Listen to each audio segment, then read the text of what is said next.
Саламатсыздар ма, құрметті көрермен? Бүгін той тәрбие мектебі атты ой бөлісеміз. Бүгін қонақта белгілі айтыскер ақын, ардагер асаба Ербол Қамбатыр. Қош келдіңіз аға. Қош көрдік.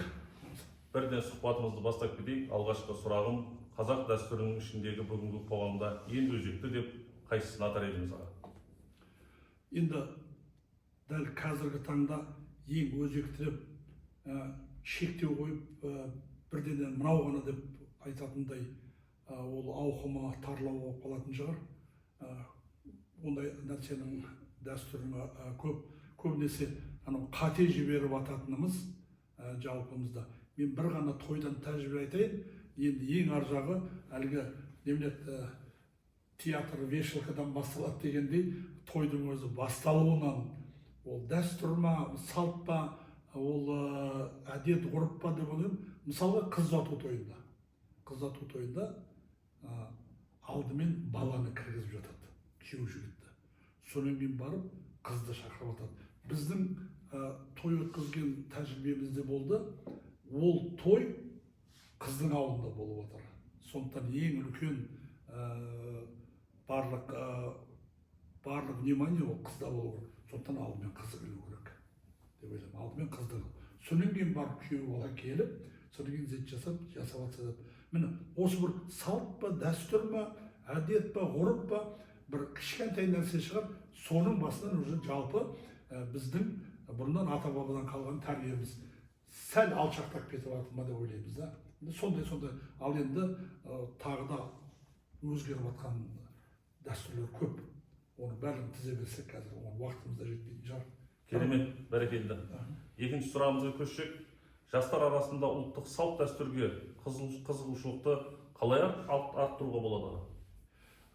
Енді қазақ салт дәстүрге қызығушылықты деген мынандай ғой, әлгі Мұқағали қалай деуші еді, көпейген қазақтың қара өлеңін шекпен қылып өзіне қайтарам дегендей, қазіргі тойда қолданып отқан мынау жасанды интеллект немесе мынау барлық тойдың форматы соның барлығы арқылы тәрбиелеу болады. Мысалға бір жақсы нәрселер бар. Тойдың төрінде мысалға экраннан түрлі мысалға ойындар көрсету, мысалы қазір көбінесе сол қолданып кетті ғой. Сол жерде мысалға дәстүрдің түрлері көрсетіліп отса, сен соған басымдық беріп отса, сонда мүмкін солай қызығушылық. Өйткені жастар қазір бір технология, бір басқа форматпен түсінбесең, ауызша оны айтып, мақалмен айтып, көне сөздермен айтып, оларға сіңдіре қою қиын. Өздеріне не қажетті, сонымен түсіндіру керек деп ойлаймын. Дұрыс аға. Аға, қазір мынау әр қоғамның озығы мен тозығы болады дейді. Осы жерде қазіргі заманда ұмытылып бара жатқан қандай дәстүрлерді қайта жаңғырту маңызды деп ойлайсыз? Енді қандай дәстүрлі жаңғырту маңызды деген жалпылама келе беретін болды ғой. Енді ол тек қана жаңағыдай ғана бір мына қасиетті ғана жөндеу керек дегеннен шектелмейді. Жалпы тойда да сыйластықтың, үлкен құрметтің ізеттен басталған нәрсе болу керек қой. Сондықтан бір әдемі бір сөзбен айтқанда қалай енді қоғамдағы үлкен мен кіші соның ортасында қарым-қатынастан басталу керек сияқты. Керемет аға. Мынау қоғамдағы отбасынан басталатын тәрбиені айтамыз ғой. Әр жасөспірімдерді осы отбасынан тәрбиелеп жатамыз. Осы дәстүрдің қандай маңызды рөл алады осы отбасында? Енді әлгі отан отбасынан басталады десек, тәрбиеде солай шығар. Өйткені әркім қазір қоғамдағы өзінің орнын, өзінің жүріс-тұрысын, өзінің болмысын сол отбасындағы алған тәрбиеден көрініп жатады. Сондықтан бірден отбасында мысалға әке мен баланың, ана мен қыздың ортасындағы сыйластықтан бастап бір-біріне оны сөзге тоқтам жасай білу, сөзді тыңдай білу, соны сөзді бойына сіңдіре білу, сондай бір әдеп жарасымды нәрсе болу керек қой. сыйласып, әдемі ортасындағы әдемі сыйластықтан басталу керек деп ойлаймын. Керемет аға, сіз енді халықтың арасында тойда көп жүресіз. Қазіргі мәдениетті той мен бұрынғы дәстүрлі тойдың айырмашылығы қандай деп ойлайсыз? Енді айырмашылығы мынандай, бұрынғы дәстүрлі той қазіргі дәстүрлі тойдан анағұрлым мықты еді, анағұрлым жақсы ете аламын. Өйткені тойдың өткізу дәстүрдің қалпын сақтап қалып, бірақ жалпы тойдың өткізу өзі былай өзгеріске той уақытпен эволюцияға ұшырап отырды ғой. Сондықтан әрине тойдың бұрынғы дәстүрлерінің бәрінде мысалы озығы бар, тозығы бар. Соның озығын алып, тозығын тастап отырсақ, ол жақсы нәрсе болар еді. Бірақ енді қазіргі заманда біз тек қана ойдың емес, дәстүрдің емес, кей кезде мынау түрлі жаңалықтың да тозығын көп қолданып кетеміз бе деп қорқамын. Бірақ жалпы тойдың бұрынғы дәстүрі, бұрынғы скелеті сақталып қалу керек қой. Міне тойдың басы мына жерде батаманы ашу керек, үлкендер сөйлеу керек, кішілер ізет сақтап отыру керек. Негізі осы формат негізі сақталып отыру керек. Мысалға тойда сөз беріп жатамыз ғой, соның өз көңілі келіп жатады. Енді ең ар жағы пендешілікпен анадан бұрын сөйлеп қойдым деген нәрсе, ол ойында бір сондай қатып қалған заңдылық жоқ онда. Бірақ енді сондай дәстүрлер, сондай қағидалар сақталып болса. Керемет Ербол аға, көрерменге жақсы сұхбат болып жатыр. Ең соңғы сұрағымды қояйын. Болашақта ұрпаққа дәстүрді қалай дұрыс әрі заманауи түрде жеткізуге болады аға? Дәстүрді жаңа айтқанда отбасынан жеткізіп отыру керек қой. Отбасында жаңағы сыйластықта, ізетте, дәстүрде. Қазір мен отбасының өзінде, мысалға, кішкентай немерелерім қыз балалар бар. Сонысы көбісі қыз балалар. Соның өзінде қазір жансияқ қарап отырсам.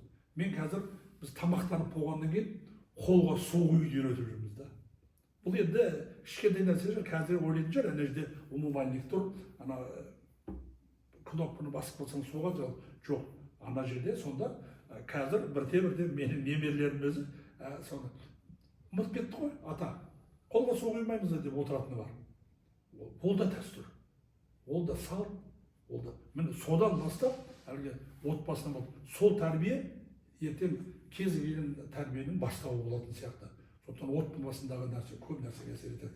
Сондықтан отбасында осы дәстүрді, сол кішкентай нәрсені, соны үлкен кісі келгенде, мысалға немерелер, басқалар, кіші үйдегі балалар өзінің бөлмесінде болу керек, былай жоқ, келгенде шығып, алдынан шығып амандасу, үлкен кісілер келсе қонақтармен амандасу, содан кейін жаңа отырған кезде атасы да, апасы да айтып жатады, келген кезде әшейін кіріп келмей ассалаумағалейкум деп амандас.